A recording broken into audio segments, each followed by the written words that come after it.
I solved the new forging update. Here is exactly how. So after I spent the last episode getting 120 million coins, I got into a little problem. My challenge has one rule. If I do something, I have to find the most efficient way to do it. And the forging update, although simple at first, like me mine log, me get XP, was very complicated to actually solve. Starting off, there are only three important things added in the new update. The first is a new stat called sweep, which determines how many extra logs you mine from a single cut. The more you have, the better. But a secret thing it does is that it also acts like mining speed, making you chop the log itself faster. The second thing is, well, I'll let myself explain it. Okay, so I played the update for like a day, and I learned that there is this contest which you need to do every 20 minutes, and it gives you a bunch of great stuff for upgrading your Heart of the Forest and getting some Forest Whispers to actually upgrade the perks. But the thing is, getting legendary is very easy. With the money I had from the last episode, I got myself the best armor, axe, and equipment, and now I can get legendary in less than 10 minutes. So yeah, solving it wasn't necessary. The third and main problem was a small, little, tiny thing they added. When you chop a whole tree down, you get a little gift. But the thing is, every tree gives you a different amount of forging experience from that gift. Without that gift, the most efficient way to get forging XP is to cut down a tree until there aren't enough logs left, so that if you mine them, you don't get like the whole 80 logs in my case. And then just move on to the next tree, where if you can't reach high enough, you do the same thing, you just move on.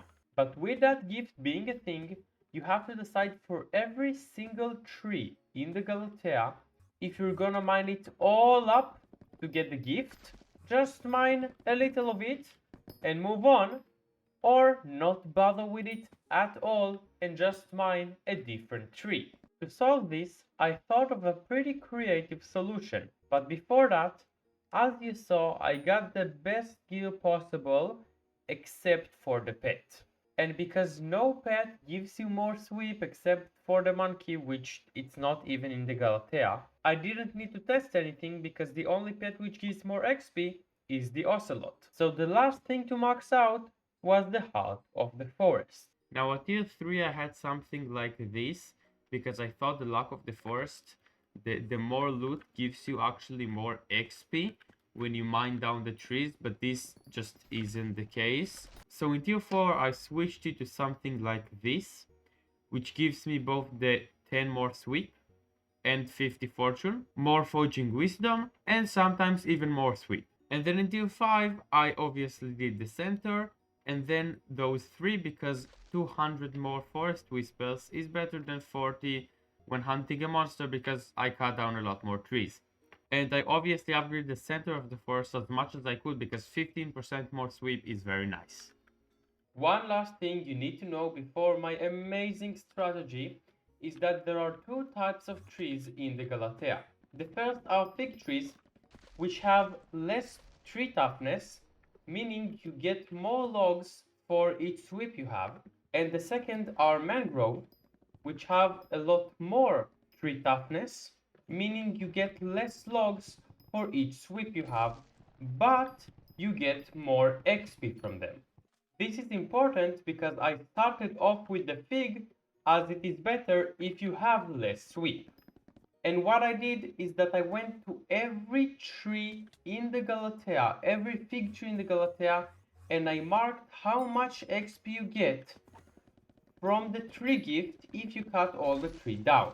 Then I tried every route I could think of, and here is exactly what I found.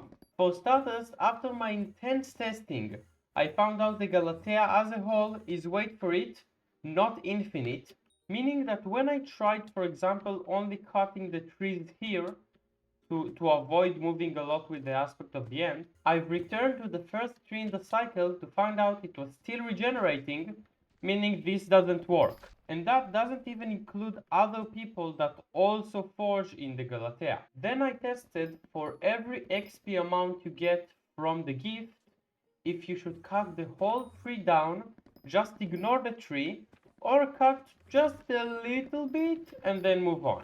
What I found is that for trees which are 2000, 3000, 4000, you should definitely cut them whole down. 5000, it depends on your sweep, I'm not so sure about that one. And above 5000, you should cut a little bit until like this point and then move on. But the most important thing is remembering for larger trees which part stays after like the initial mine. For here I know I need to mine this, this and this and maybe like shoot there, and that's enough. Which meant it was time to solve mangrove. Starting off, because mangrove is much harder to mine than fig, what you can do is you can here do a cycle. You need to come to this specific part of the forest, and then you can just mine this one, then this one, then this one, then this one, then this one, and this will regenerate in that time. And that was the most efficient method I found. And wouldn't you believe it, I also solved how to solve mangrove. You see, there are two perks in the shop which gives you permanent extra sweep. One for getting personal best in fig and the other in mangrove. The fig was very easy, but getting 100,000 mangrove was a lot more difficult. And so by solving the most efficient method for XP, I also solved how can I get 100,000 mangrove in a single contest. Now the only question left is which one is better, fig or mangrove. Well, even after getting to 520 sweep, the fig is still 50% better with 5.8 million per hour in comparison to 3.7 million XP per hour of the mangrove. I solved foraging. We're done, right? Well, the new version really fucked up my mods and my OBS. And I did say I'll solve the new foraging update and not just I'll solve foraging. So now I needed to solve hunting. For those who don't know, hunting is basically getting these shards from monsters.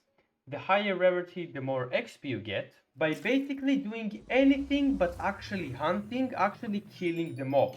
You can either suck it into a box, catch it with a net, or trap it with a lasso.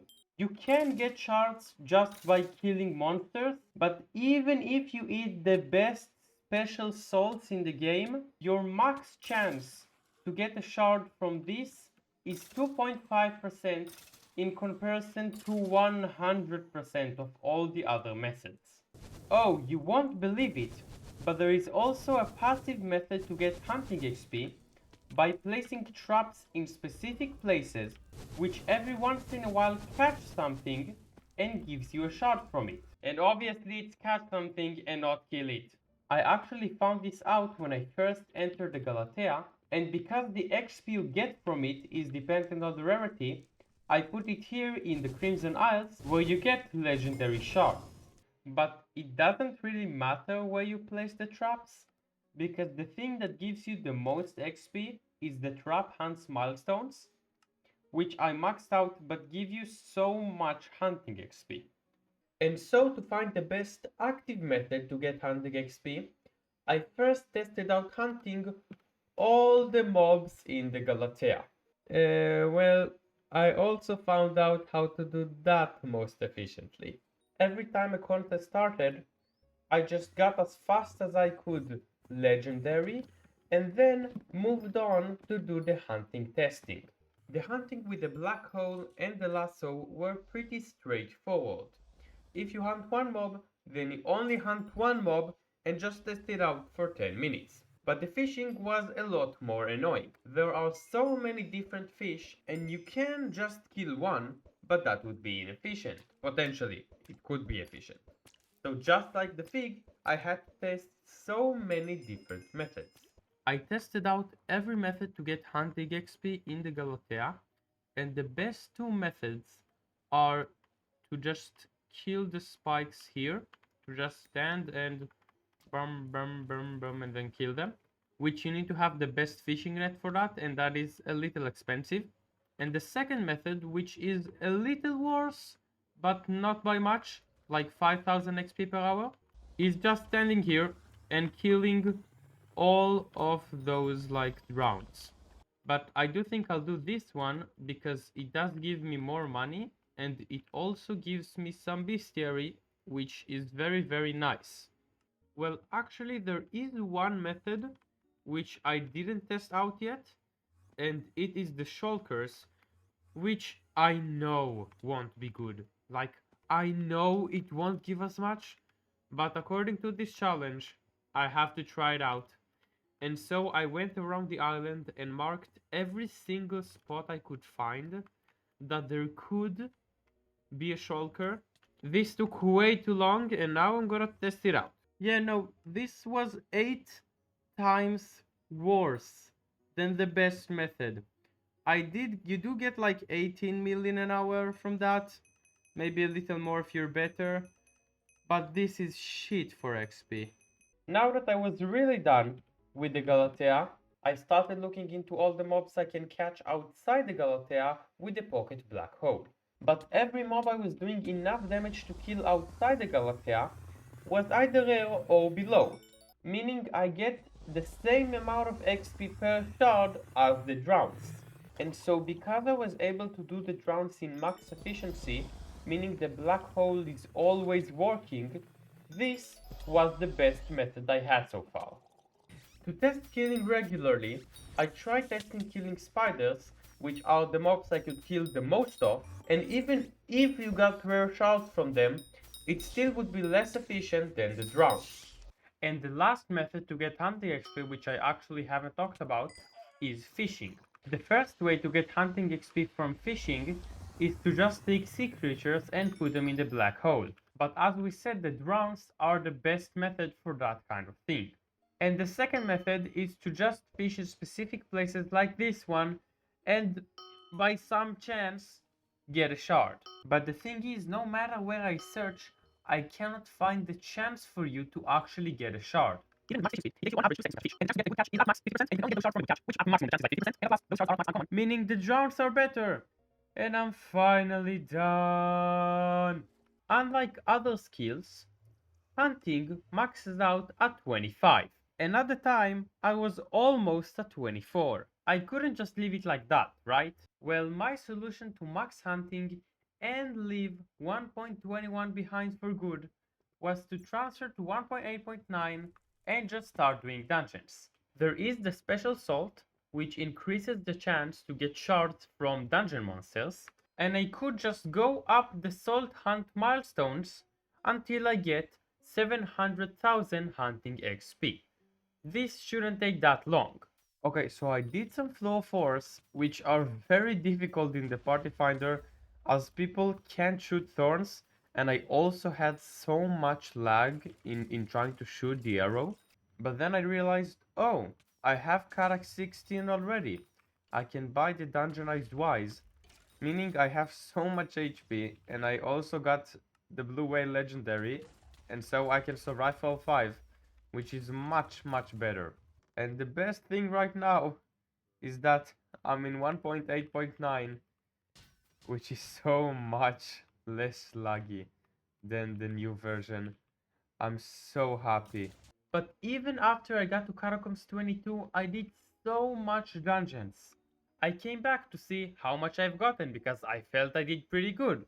And it didn't count nothing. I assumed it didn't work because I was in 1.8.9 and the Galatea just doesn't exist in that version. So I returned to 1.21 and started doing some bestiary. But for some reason this also didn't count. So I gave up entirely and just did plain old drowned hunting until level 25.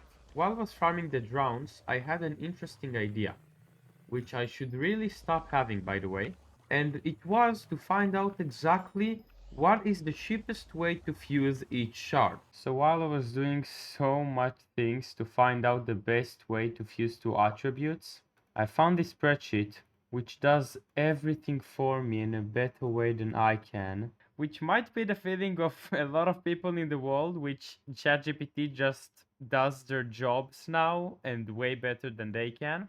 But it's not all bad because it doesn't do everything. It doesn't do everything. And so I did calculate the best place to put traps because I had to do something. And I figured out that there are a couple of better things than the burning soul that I was doing until now. There is one you can do in the dwarven mines inside water, which is just better than the burning soul for money. There is the snowfin, which you can only do in the Jerry Island. So it is better than, but otherwise it's not.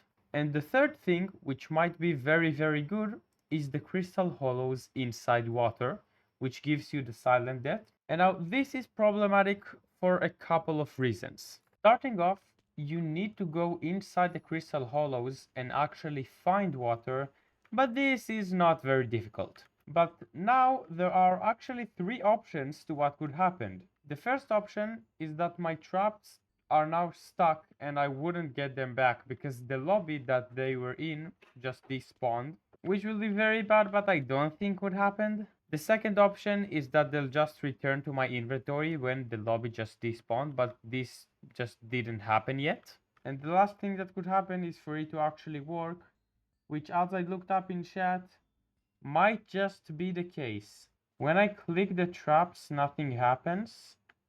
And it shows me that the traps are empty. I think it might be stuck. God damn it. Well, at least I have my traps back, but this is not very good because I only got 2 of the silent death and 3 of the feast, which are just shit. So the best one is the dwarven mines inside water. Okay, that's it. That's it. That's it.